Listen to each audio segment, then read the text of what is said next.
आज के लोग बड़े स्वार्थी हो गए हैं। बिन फ़ायदे के लिए किसी के पास ना तो बैठते हैं और ना ही उनसे उठते हैं। मैं एक इंटरेस्टिंग बात आपको बताना चाहता हूँ। फिजिक्स के कॉन्सेप्ट से इसको मिलता-जुलता हम रखेंगे। आज के टाइम पे अगर कोई बच्चा फेल हो जाता है किसी कंपटीशन के एग्ज़ाम में, जैसे नीट, जेईई, यूपीएससी या पीसीएस, क्लेट, इस प्रकार के एग्ज़ाम में कोई बच्चा अगर फेल हो जाता है, 1, 2, 10 नंबर से अगर रह जाता है, तो उसको लोग इस समाज में अनपढ़ नाम दे देते हैं उसको, कि तुम्हारे बस की बात नहीं थी इसलिए तुम इसको नहीं कर पाए। ये जो गलतफहमियां हैं अपने अपने दिमाग से बाहर निकाल दीजिए। वो जो बच्चा 1 से लेकर के 10 तक या 100 नंबर तक अगर रह भी जाता है, तो उसको फेलियर मत कहिएगा। उसके दिल को तोड़ने का तुम्हारा कोई हक नहीं। वो जितनी मेहनत करके उस मंजिल तक पहुंचा था, उस बात को तय कर रहा था, उस बात तक पहुंचते पहुंचते कुछ नंबरों से वो रह गया। फिजिक्स का एक नियम है या एक कॉन्सेप्ट है जिसको हम समझते हैं, एक इम्पॉर्टेंट कॉन्सेप्ट है। फिजिक्स भी यही कहता है और उसी के माध्यम से मैं आपको समझाना चाहता हूं। अगर तुम किसी भी दीवार को या किसी भी पत्थर को सुबह से लेकर के शाम तक उस पत्थर को या उस दीवार को धक्का अगर देते रहते हो धक्का, अगर वो पत्थर या वह दीवार उस जगह से नहीं हिलती है, तो फिजिक्स का कॉन्सेप्ट कहता है कि तुमने जो वर्क किया है वो शून्य वर्क किया है। शून्य मतलब जीरो वर्क किया है। फिजिक्स कहता है कि कोई भी तुम काम करते हो उस काम को दिखाना चाहिए। जैसे अगर आप एक लकड़ी का गट्ठर ले लें और उसको सर पे लाद के खड़े हो जाएं, और एक जगह से दूसरी जगह अगर आप हिलते नहीं हैं, तो फिजिक्स के कॉन्सेप्ट के हिसाब से आप कार्य कितना कर रहे हैं? जीरो कर रहे हैं।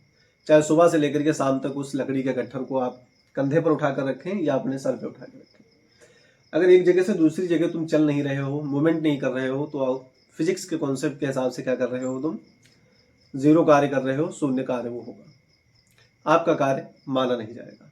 तो उस फिजिक्स के नियम के हिसाब से तुम किसी के बच्चे को या किसी भी स्टूडेंट को जो कंपटीशन की तैयारी करता है, अगर वो 1, 2, 10 नंबर से रह जाता है, तो उसको फेलियर कहने का अधिकार तुम्हारे पास नहीं है, और ना ही मेरे पास है कि मैं उसको फेलियर कह दूं, क्योंकि वो फेल थोड़ी सी मिस्टेक से रह गया, 1, 2, 10 नंबर या 100 नंबर तक अगर रह जाता है किसी भी बड़े एग्जाम में, तो उसका फेलियर नहीं माना जाता है।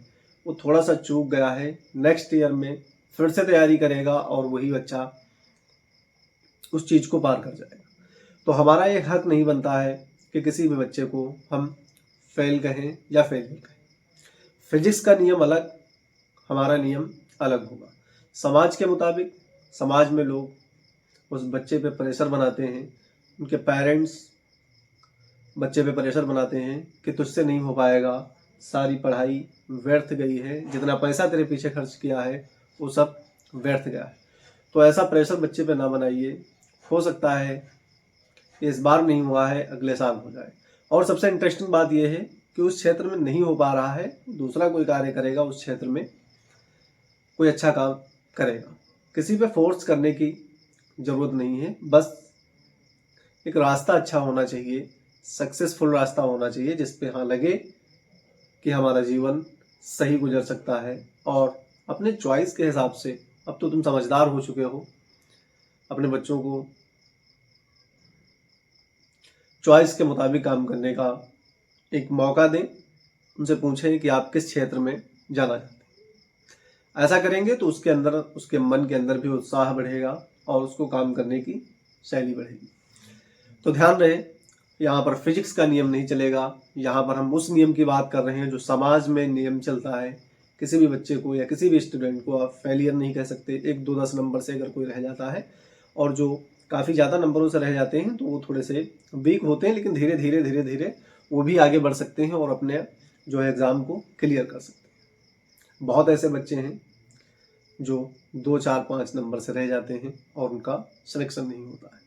तो उनको फेलियर मत कहिएगा, उनके दिल को ठेस पहुँचे। बस मैं इतना ही कहना चाहता हूँ, और पढ़ाई ज़रूर करते रहें।